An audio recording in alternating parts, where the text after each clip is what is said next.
Peace. Welcome to What the Problem Is with Sister Q live on Harambee Radio with my brother Silent Partner. Tonight is Thursday. It's the 4th of August, 2016. And tonight our featured speaker will be Brother Manifest, who we know as the founder of Happily Natural Day. If you want to listen on your devices other than the computer, you can call in. The number is 805-309-0111. And the conference ID number is 840-360 followed by the pound sign.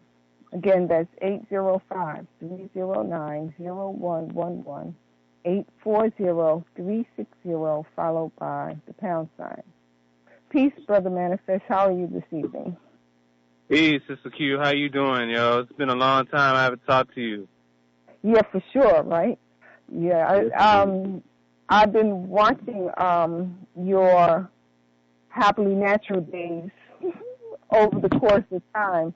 And so this time I just said, let me contact the brother and see if he'll come on and talk to us about Happily Natural Days. I'm honored that you were looking to come through. So I appreciate it. I'm humbled and thankful. Oh, please. Okay. So what I'd like you to do is, for those who don't know, to introduce yourself and talk about how you came to found Happily Natural Day, how long it's been in existence, and everything else like that. Yes. Well, peace and blessings, Harambee Radio family. This is your brother Manifest.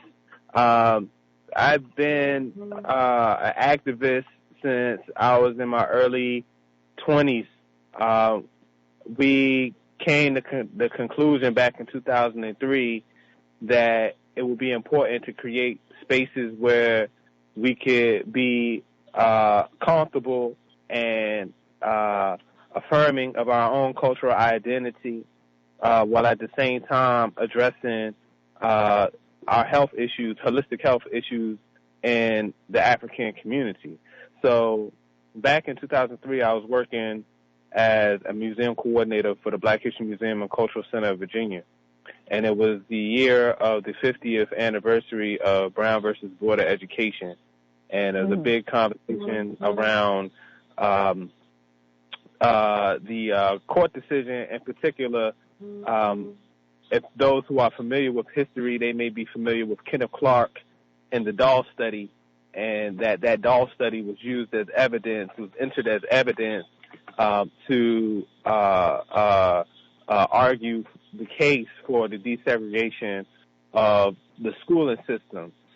In the Kenneth Clark doll study, black children were given a test of two dolls. They were given a white doll and a black doll, and they were given a series of questions to determine their preference. And the black children, young children, ages, I believe it's like 7 and under, were showing a higher proclivity towards the white dolls than the black dolls. Questions like, which doll is bad? Which doll is ugly? Which doll do you like? And, overwhelmingly, the black children were affirming the white dolls over the black dolls. So the argument was segregation was causing this. The reality is that it wasn't segregation that was causing that. The deeper root is the conditioning of white supremacy was causing black children to develop inferiority complexes at a very, very early age, and that they were developing self-hatred as a result of living in a white supremacist power structure that did everything to denigrate and to deconstruct our self-value and self-identity. So, you got to remember the context. Everything about African story in the last 400 years has been told to be just garbage, savagery, cannibalism, and et cetera. So, Tarzan, Lone Ranger, Cowboys versus Indians, all these different,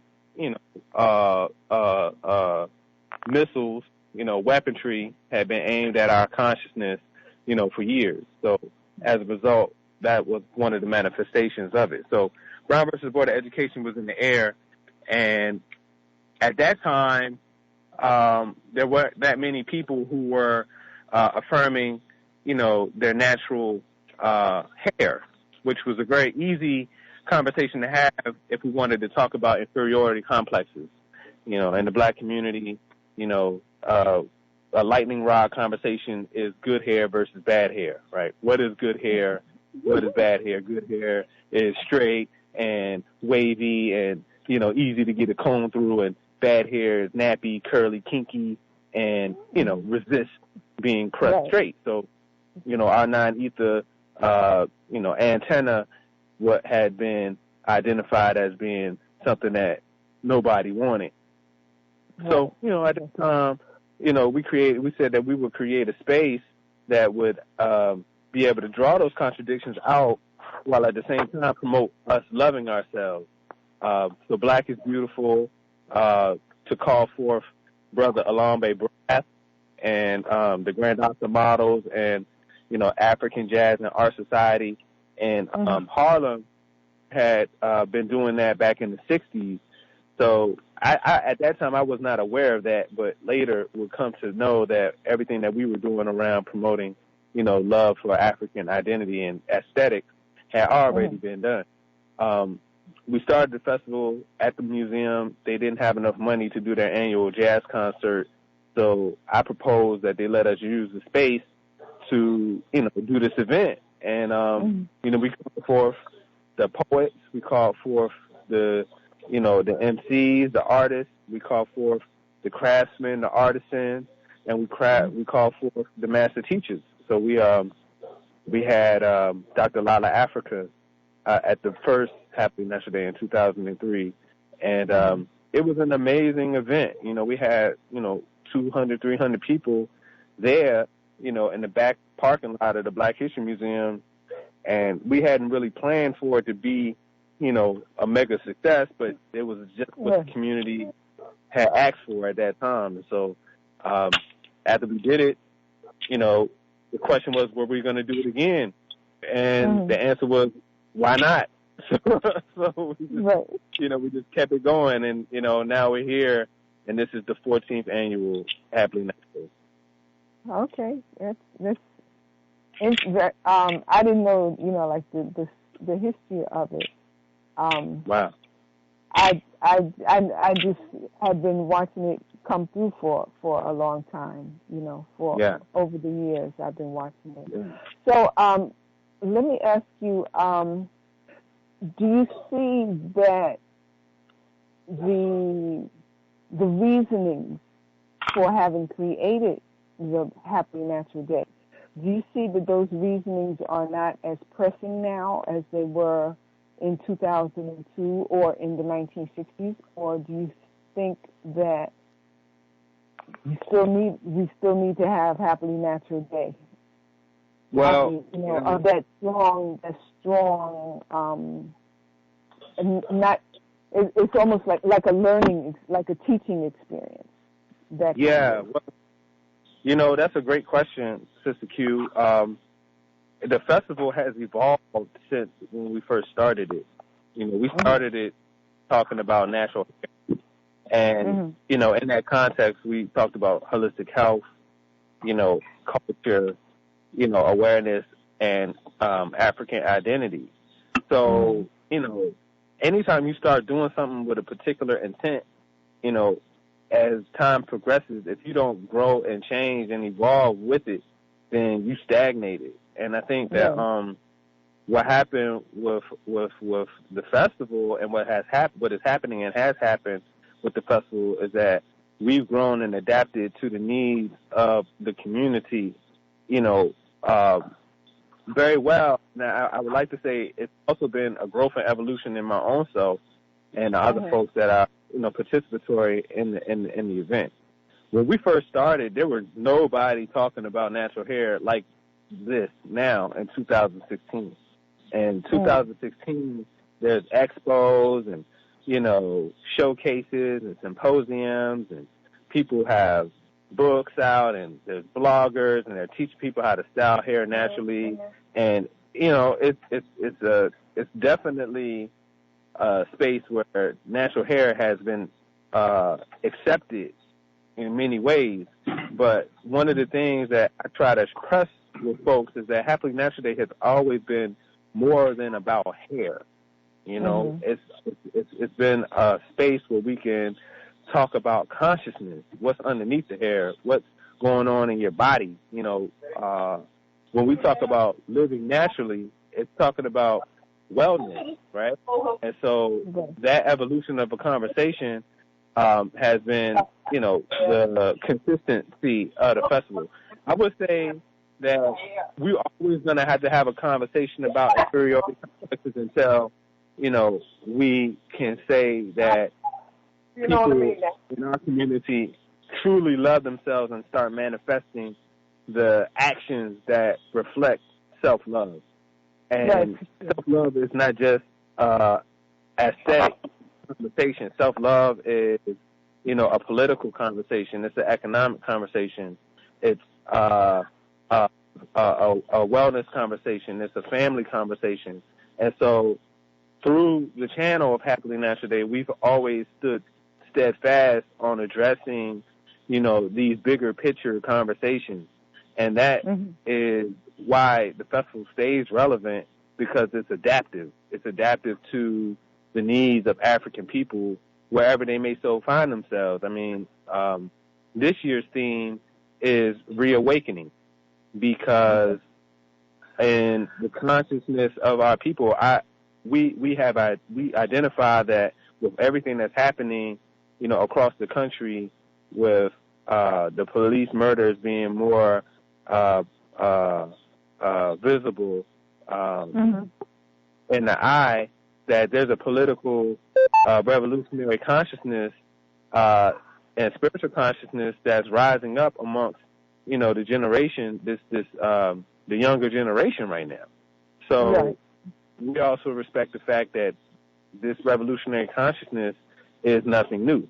It's something that has always been in us and has manifested before. But we say, hey, this is just, something that's been catalytic. Some things have happened in the ether. It's a progression of what has happened in the past. So this is reawakening. And even, in terms of what we're doing, on a daily basis through the platform, promoting urban agriculture, promoting culinary arts, promoting healthy eating. That's part of the reawakening as well, is getting people to understand that we need to, be sovereign and self-determining, not only, in, our interactions in the community with the police or what have you, but we need to have control over industry, particularly over food and how, we interact with the food that we eat. Right. I had noticed that about Happily Natural Day, that, I've seen where there are, as you said, hair expos and hair showcases and different things that seem to devote themselves primarily or only to hair, where Happily Natural Day did deal with the health of the people under the hair, and it made it, I think it was kind of like everything, a one-stop shop for everything that you might want to know as you started the journey, whichever way you started the journey. Because some people, start with the health stuff and go to the hair. Some people, start with the hair and go to the food. Some people might start to the food, So it was like you could start anywhere, go to the Happily Natural Day and see where you were, but also have other ideas of places to progress to or move forward to. That's exactly right. We try to be deliberate about the levels of consciousness in our community, and understanding that everybody's not at the same stage of consciousness, across the board, but to create a space where the family could congregate wherever they were, in their consciousness, whether it was, you just came because you wanted to style your locks in a new way. You could be in a room with, Baba Phil Valentine, right? But you came to get, some tips on how to, take care of your big chop, right? But you in the room, about and get inundated with, this conscious radiation. And I think that, making it a lifestyle event, we kind of transitioned into understanding that revolutionary action, consciousness, African-centered, these are lifestyles. And it manifests itself in so many different ways that wherever you may attenuate yourself, whether you be an artisan, a musician, whether you be a businessman or an economic person or academic, like you could everybody fits. It's a true kind of reflection of our community, but we say, hey, this is definitely about African empowerment, first and foremost. So when you walk in this door, all you seeing is African people doing their thing and being empowered and being unapologetically themselves, and that's we try to make that space so those folks that are just coming into consciousness can come and be like, oh, well, dang, there's a whole nother reality out here, that I might not have been aware of, and be inspired to, do something different with themselves by virtue of that. Yeah. And also the political piece was there, which sometimes we seem to have like a polar thing, either I'm politically active or I'm eating right, or it seemed like we thought that you couldn't do both, that you couldn't be politically aware and have political goals and agendas and take care of your body and wear natural hair and enjoy the music and dance. It was like you could only do one thing, and that was what I really liked about the Happily Natural Day. It's like actually it was all aspects of being happily natural. For us to have a political idea, a political agenda that benefits us is really natural. Other people do that. They have goals, strategies and tactics that take us where we as a group of people want to go. So I didn't think that was not the place for it. It was, and like you say, you bring people in who are in other spaces. They came to find out about their hair, and they find out that there's a war on, and they might have thought that, but they never heard anybody say it. Right. So peace be unto Baba Del Jones, who, we were blessed truly to have, him at the festival, prior to him passing, and we have always been deliberate about bringing the master teachers, into the room, and that way it's always, and because of that, like, we never really were like reliant on like corporations or the system to make it happen. So it's like, we were going to do it regardless, and we did it on our own, and we've been doing it on our own terms, without having to shuck and jive for $1 to make it happen. And the people have responded, every year, in the affirmative, that they want to see, us have a conversation about our liberation. They want to have a conversation about our children's education. We want to have a conversation about our spiritual systems, right? So all these things, you can't really have those conversations if you got L'Oreal sponsoring, you know what I'm saying? Right, for sure. Because they gotta measure their bottom line. They scared too, They like, well, And anytime they come to the table, it's like, well, I always say this. We've been doing Happily Naturally for 14 years. You know, there's been times when somebody made a mistake and gave us, you know, front page cover of the paper. Okay. So we've been just kind of like, you know, we send out the press release and let people know this is what happens, sponsorship opportunities, da-da-da-da-da. And, you know, word of mouth is the strongest word, and we promote, put out the flyers, and it happens. It happens, and we have to have those sovereign spaces, because if we enter in a situation where we gotta censor, you know, what it is we need to talk about as families, then we'll never really get where we need to go. You know, that's antithetical to our growth and development. It's somebody else saying what we talk about or what it is we need to deal with, you know, in our community. So, Brother Manifest, it sounds as if you have the people who are involved in putting the Happily Natural Day together every year are of the same frame of mind, where they're not going out trying to get money from L'Oreal or from Burger King or McDonald's or, you know, those other kinds of entities that don't fit within the conversation you're trying to have. Right.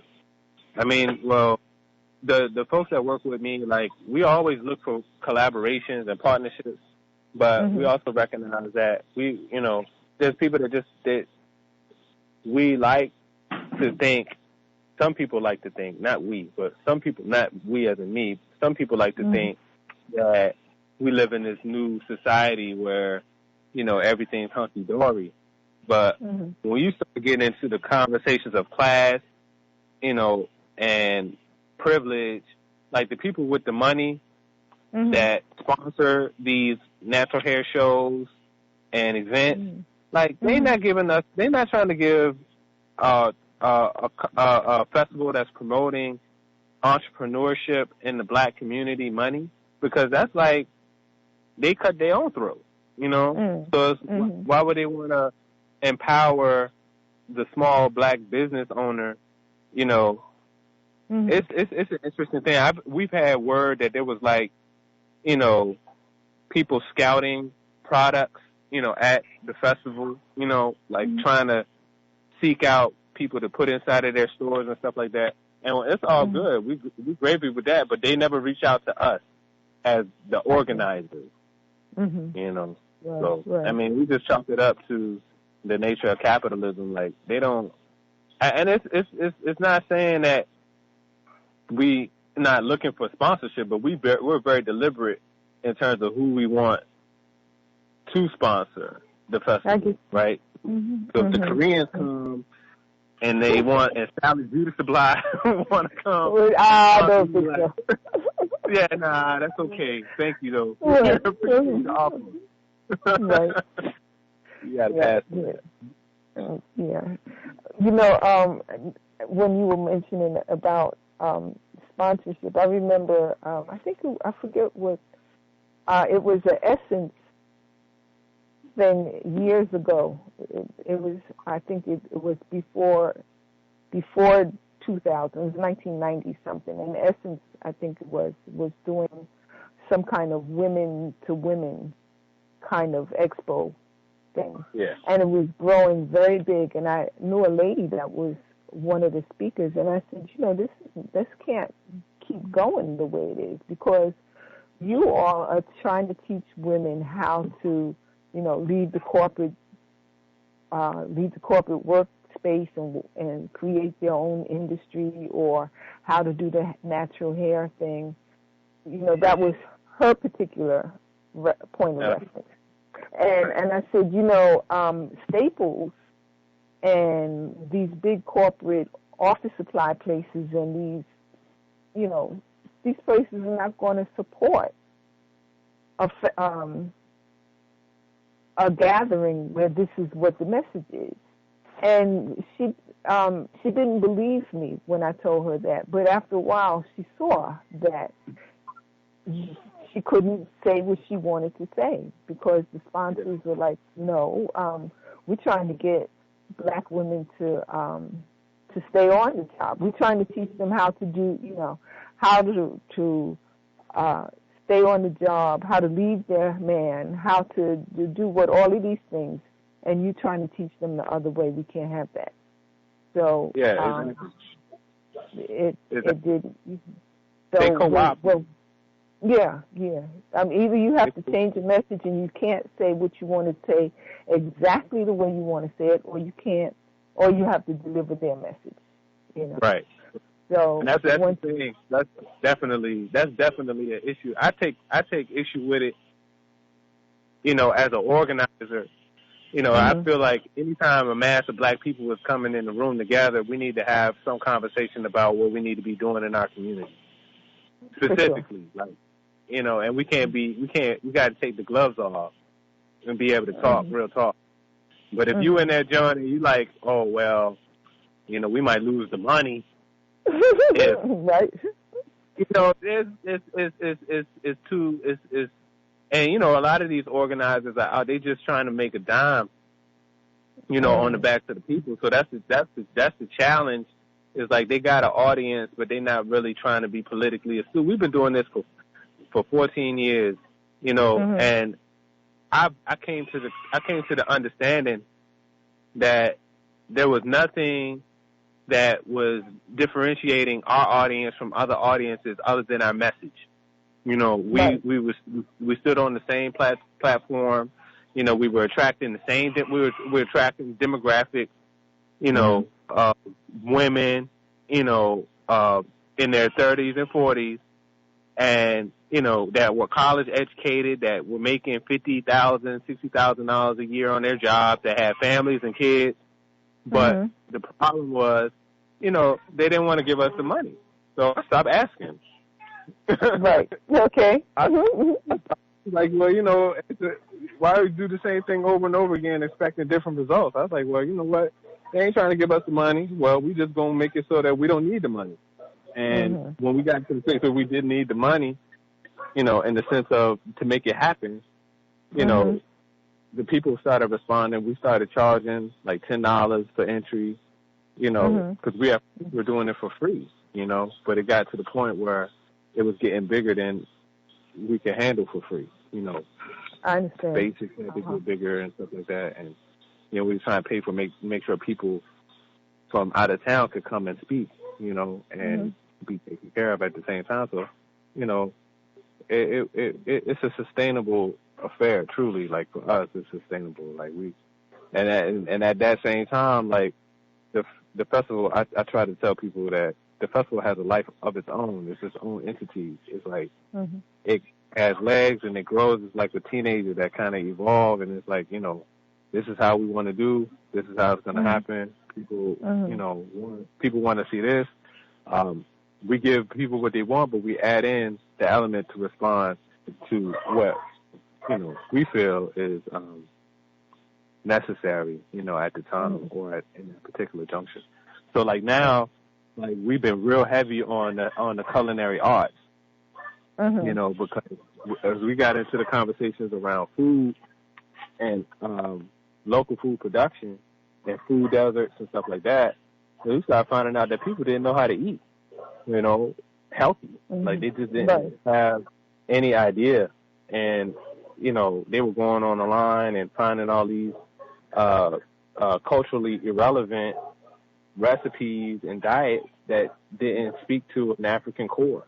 They didn't speak to the palate of African people. So we started reaching out to, raw food chefs that made their dishes with some soul, and vegetarian chefs. And now, like when you come to the festival, you got demonstrations happening. So people are showing you how to make healthy meals for your family. That's a big deal for us, the interactivity, so people can literally like come and leave with some skills that they can put into like tomorrow. Like the brother that we've been rocking with for the last couple of years, Brother Kefra Anu from DC, is a raw chef, like with national, international, notoriety. And he has a very small shop in Washington, D.C. It's like it's a small shop / bookstore, but he goes all around the world teaching people how to make raw food dishes, and it's delicious, And for us, like all these people of European ancestry doing raw food, like it don't taste good, it just don't taste good, and having people like that look like you, that live a lifestyle like you, that understand your story is like heavily, it's very, very important. So it just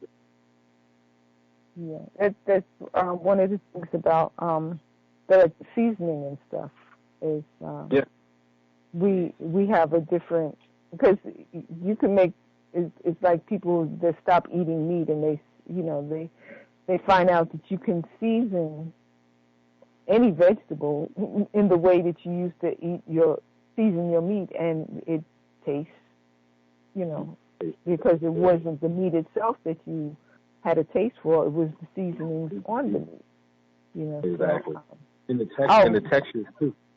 Yeah, for sure. One of the things I want you to do before we forget is to talk about specifically this year's Happily Natural Day, where it is, when it is, and all that.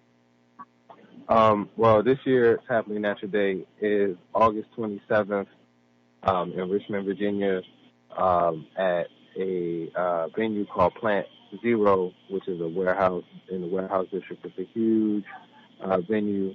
One of our family, has made the venue available to us for the last 3 years. Amazing brother.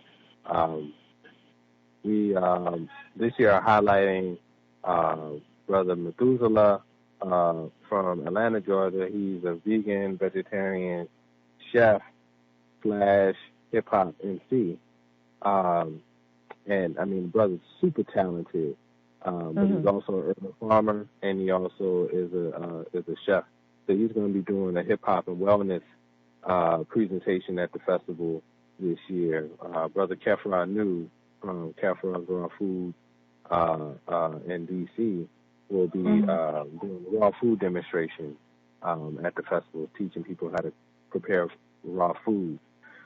We also have Mama Ayo Handy Kendi from Washington, D.C., who is the founder of Black Love Day, and she also teaches people how to breathe. And her work around breathology and helping people find their center and find that inner peace, we say that's very, very important, because so much is happening right now to disturb our peace and disturb our harmony. Then we have to find those moments where we can rejuvenate and find our center, in order to maneuver in a proper fashion. I myself, I'll be doing a presentation on sustainable urban agriculture, because as far as I'm concerned, I think that that is a really important conversation around economics and entrepreneurship that we are underrepresented in. I've been dealing with urban farming for the past 5 years now, and as a urban farmer, growing my own food, building gardens, building farms, even building indoor farms, it's starting to recognize when we go out to speak at events and go to these conferences, there's no people of color represented out there. And all of these farms, these urban farms that are starting in our communities as a result of like the gentrification and the millennial generation moving back into the city and claiming up the vacant land and turning it into farms, and they get paid, where we're not getting any benefit from the situation. Whereas we come from an agricultural legacy. We were the ones who taught these people how to grow food here. And, it's really important for us to reclaim that energy and reclaim that space and become controllers of our own food system. So I'll be talking to the people about that opportunity, some easy how-tos on how to get started and how to do, that type of work this year as well. So it's only going to be one day. We usually do 2 days, but since this is the 14th annual, we said we will only do 1 day this year in preparation for the 15th annual, which is 2017. Oh, okay. What in particular regarding the urban farming? Did you know? I see online things like guerrilla farming or like people any green space. So like if you live on a block in the city and they have the trees and they have the little space around the trees where there's soil, people will plant foods and things. That kind of stuff. Is that some of the things that you tell people about, or are you more into the big space? Not necessarily big space, but like the vacant lot. I tell people to start where they are. Like the presentation I'm going to give at the festival will be about, starting small and scaling up. If you only got, a balcony, this is how you can learn the techniques necessary in order for you to evolve into a bigger situation. Really, the conversation is about us having access to healthy food. That's a primary. So if you're growing your own food, it's no GMOs in it. It's no insecticides, no pesticides. And that's sovereignty, right? Right now you go to the grocery store and it's a gamble. You don't know who or how it was prepared. You just, pray and then go forward. But the guerrilla gardening is a great space for folks to just go do their thing. Excuse me a minute, Brother Manifest. Somebody has a dog barking. Could you please mute your phone? Yeah, I got it. I hear it. I'm about to move. Okay. Oh, that's you? No, I'm just and the lady got a sweet for. All right. All right. We talk about the guerrilla gardening, and that's a great occupy. Go ahead. But with the guerrilla gardening, we tell people, that is a temporary at best scenario, right. Because as soon as you start it and you don't own it and you don't control it, the moment it starts coming and getting money and you start generating the energy on it, the enemy like to find any way possible to come and take it from you, So we're very clear, get a parcel of land, get you a contract with the owner, whether it be the city or a private owner, and, go ahead and put in that work, but have something clad iron tight that, can't be usurped that easily. So that's really the bigger conversation, because I've seen it happen just to keep people put in so many years of work on a parcel of land that nobody was using, and as soon as it start getting bustling, the powers that be find a reason to say, all right, nope, this is gone. We're getting rid of it. We're putting a parking lot over top of it, or we're gonna build a corner store or a restaurant over top of it, or whatever.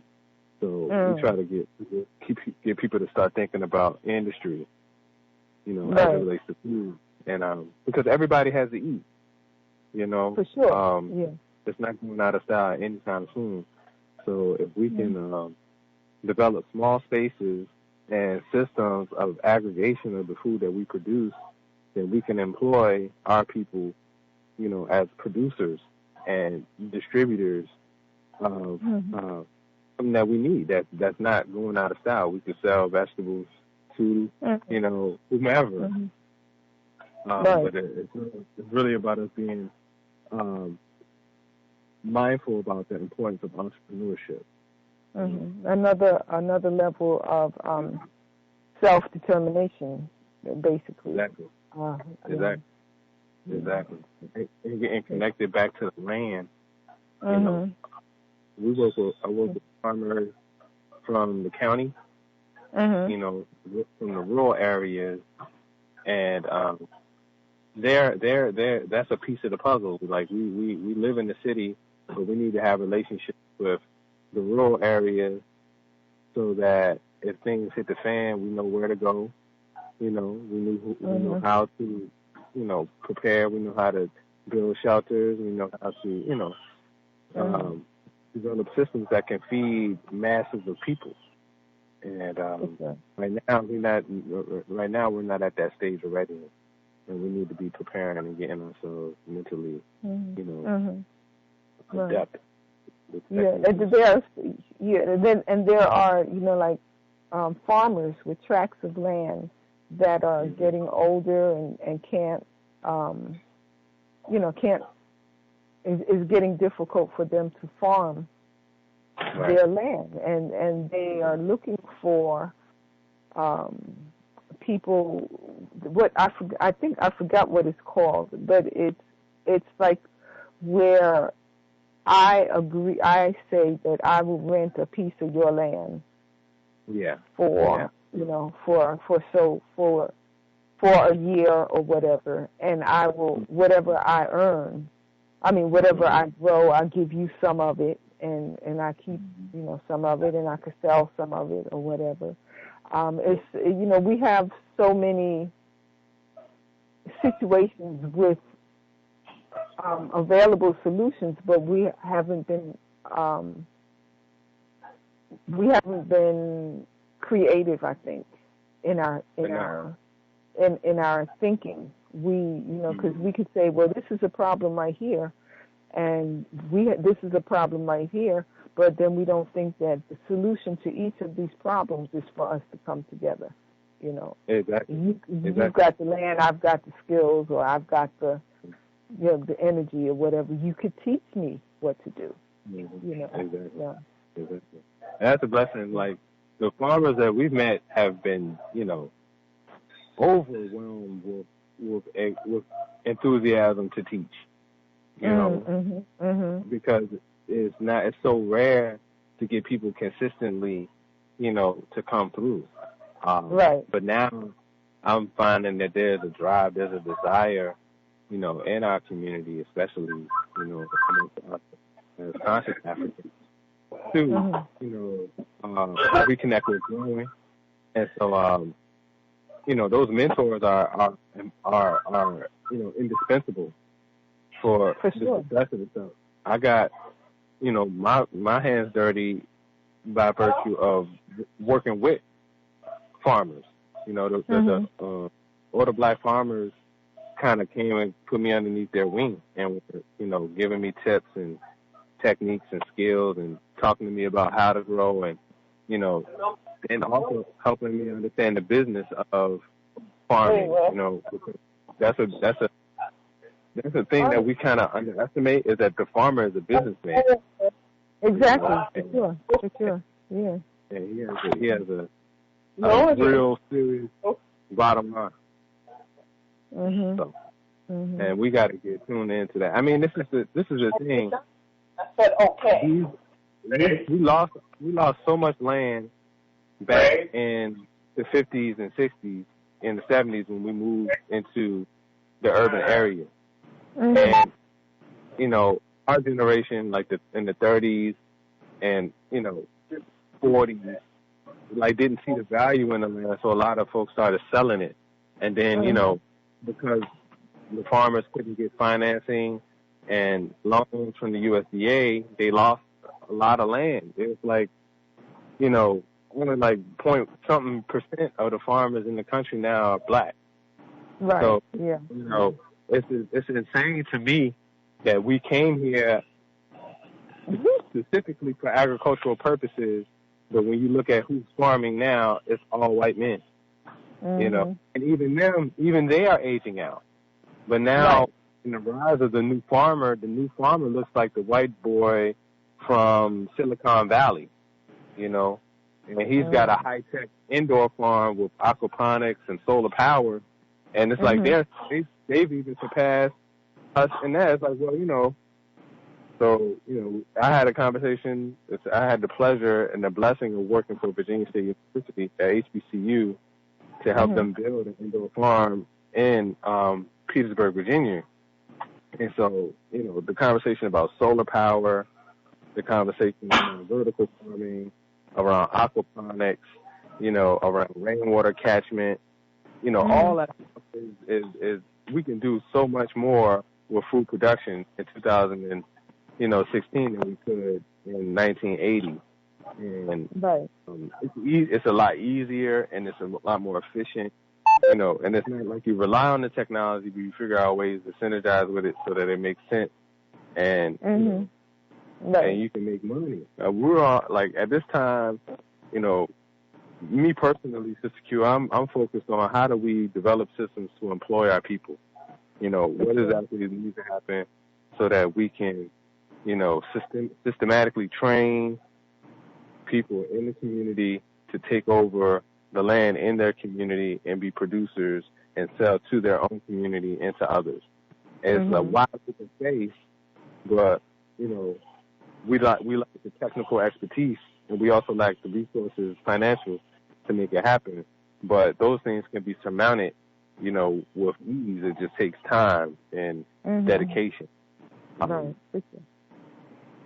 Yeah, and that it's, I think, important to be able to know how to grow food on the land where you are in the cities and urban areas, because if the trucks stop moving, or the train stop moving, you're stuck unless you have a source right there, And we are, I think, to the level of development where we can protect what we are creating better than we could a few years back.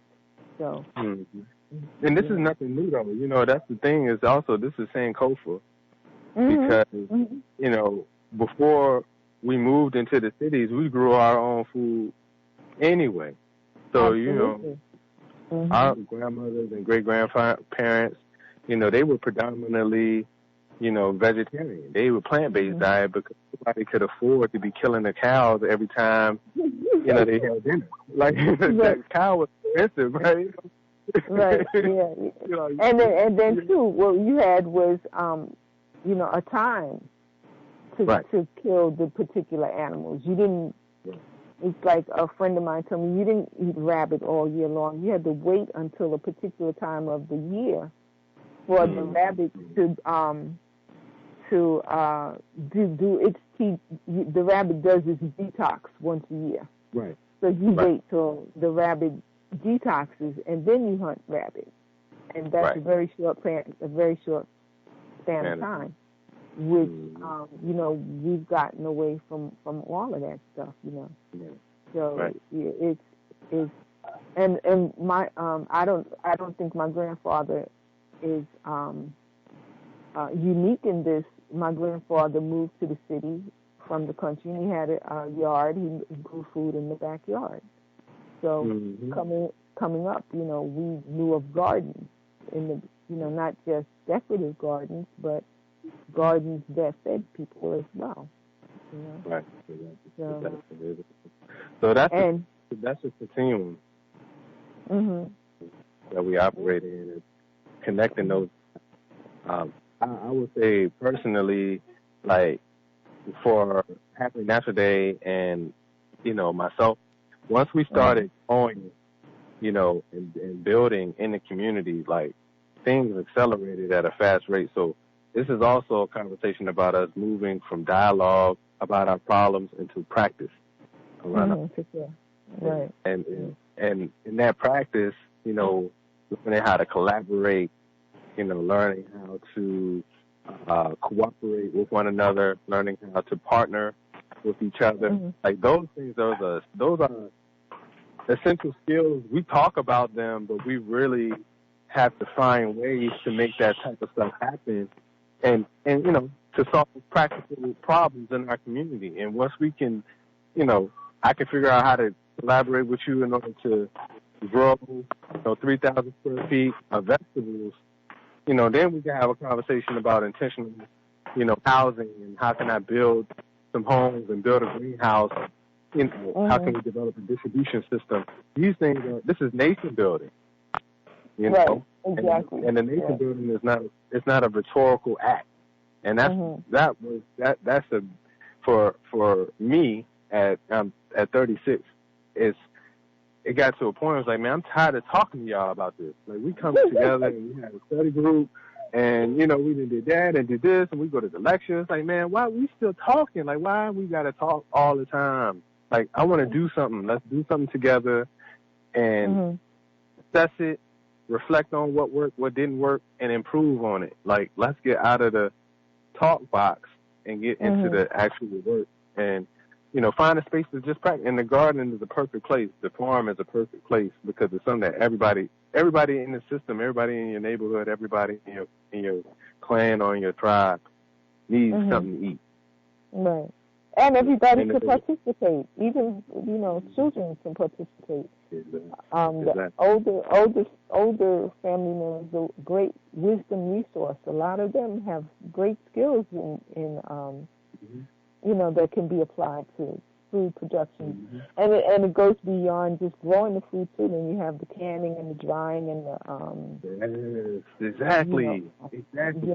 All of that preserving. So we, like you said, we've got the food industry that we could do of our own, and then when we say that is organic and non-GMO and pesticide-free or whatever, when we say that, we know that's exactly what it is because we did it from the seed to the, to the end product. Yeah, for sure.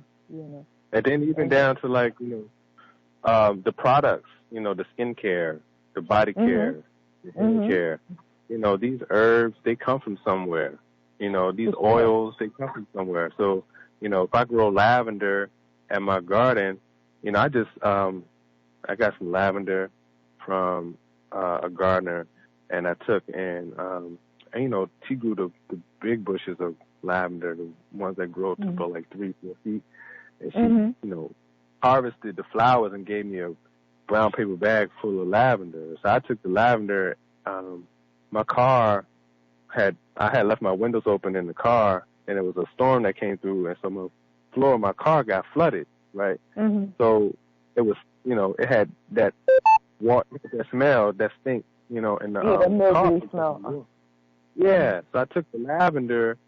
And, I beat the lavender out in the back seats of the car and the floor of the car to kill the smell, because it's, it was just funky and stuff like that. So, think about potpourris and air fresheners. These are things that we need. We need homeopathic remedies. We need aromatherapy, but these are all things that, with access to seeds and space, we can create for ourselves. So this is like putting to practice everything that Amos Wilson, talked about, with Blueprint for Black Power. Like, how do we create? What industries can we create in our community that are easily accessed? We don't have to have a lot of money. You can just need the space. And in most of our hoods, the gentrification is coming. For sure. I live in Richmond, Virginia. And where I'm at, the white folks that fled the cities in the 60s and 70s, their children are now moving back to the city, and they're taking over the areas that we were left, to die in, basically, the killing field.